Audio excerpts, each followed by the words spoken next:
अच्छा स्वामी जी, एक विषय अगला हुसैन उठाया, उससे पहले जो शुरुआत में आपने तस्वीर हो, दिखाई किडनी थी, में मैं उस पर प्रोटीन आपसे लीकेज पूछना हो। चाह रही थी। ये जो प्लेट के ऊपर एक कटोरी, कटोरी के ऊपर तेल, फिर तेल पे वो पाँव, और फिर वो जो कालापन शरीर से, आपने कहा कि टॉक्सिक जितना मटेरियल है शरीर का वो सारे बाहर निकल जाते हैं। ये कैसे काम करता है, ये क्या मैकेनिज्म है? और तिल का तेल ये कांसा था या तांबा था, मैं ठीक से देख नहीं पाई। ये किस तरीके से काम करता है स्वामी जी? ये कांसे की थाली है जी।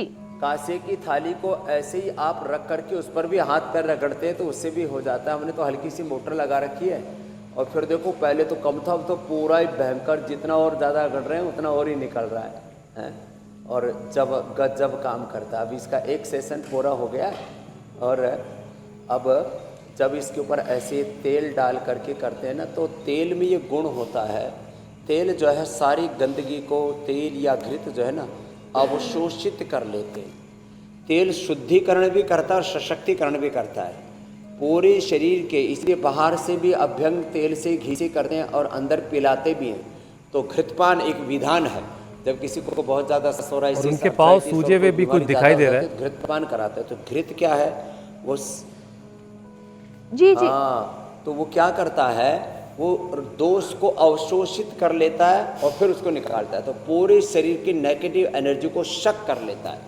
तो तेल की जो सकारात्मक ऊर्जा है वो नकारात्मक ऊर्जा को पहले अपने भीतर समेट लेती है, और फिर जब ऐसे चक्का चलता है तो फिर वो सारी गंदगी बाहर निकल जाती है। ये प्रयोग घर में भी कोई भी कर सकते हैं। कांसे की थाली के अंदर गाय का घी, तिल का तेल या बादाम, रोगन आदि डाल करके ऐसे ही अपने शरीर की सारी नेगेटिव एनर्जी को आप निकाल सकते हैं। ये कुछ छोटे छोटे उपाय हैं।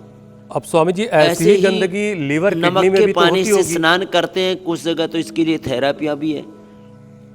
नजर उतारने वाले कार्यक्रम भी इसी से जुड़े हुए हैं। बाद में पाखंड, ढोंगा, आडंबर बन गया, अलग बात है। जी मेरे भाई।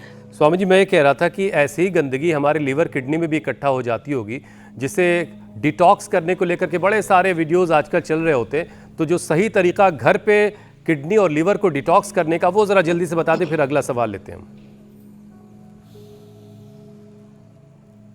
तो देखो, एक तो तरीका योगा मंडूकासन, योगा मुद्रासन, पवन मुक्तासन करें। दूसरा तरीका ये है, मिट्टी लगा लिया, तो साफ मिट्टी होनी चाहिए, जंगल की, पेड़ के नीचे की। गांव में तो बरगद, पीपल आदि के पेड़ के नीचे की। गंदगी वाली मिट्टी नहीं उठाना। जैसे दिल्ली में, मुंबई में, नोएडा में कचरे के ढेर पड़े, वहाँ की मिट्टी नहीं उठाना। तो साफ मिट्टी लेकर के उसको पेट पर यूँ लगा लें, अथवा मोटा सा तौलिया यूँ लगा करके, गीला तौलिया, और 15-20 मिनट छोड़ देना, और ऊपर से सूखा कपड़ा लपेट देना। सारी पेट की गंदगी शक करके ये निकाल देगा। हॉट एंड कोल्ड प्रेस करना, ये सही तरीके हैं। मंडूकासन, योग मुद्रासन, और देखो ये पवन मुक्तासन, ये सही तरीका है। ये है, लीवर किडनी 100% हेल्दी रहेंगे। किडनी के लिए सबसे हेल्दी आहार है जो, और लीवर के लिए सबसे हेल्दी आहार है गोट में बकरी का दूध। ठीक है स्वामी जी। और ये कर लिया तो नाभि धरण जिनकी डिगी हुई होती है वो भी ठीक हो जाती है। स्वामी जी, पैरों में झुंझुनी या सुन्नपन की शिकायत, अक्सर हमारे दर्शक इससे जुड़े बहुत सारे सवाल भी भेजते रहते हैं। आप जिनका, अब इसकी वजह क्या होती है ये भी ज़रा जानना बड़ा ज़रूरी है। स्वामी जी, डॉक्टर्स इसकी वजह बताते हैं कि विटामिन बी की कमी हो गई शरीर में, विटामिन B12 की कमी हो गई, विटामिन ई की कमी इसकी वजह हो सकती है।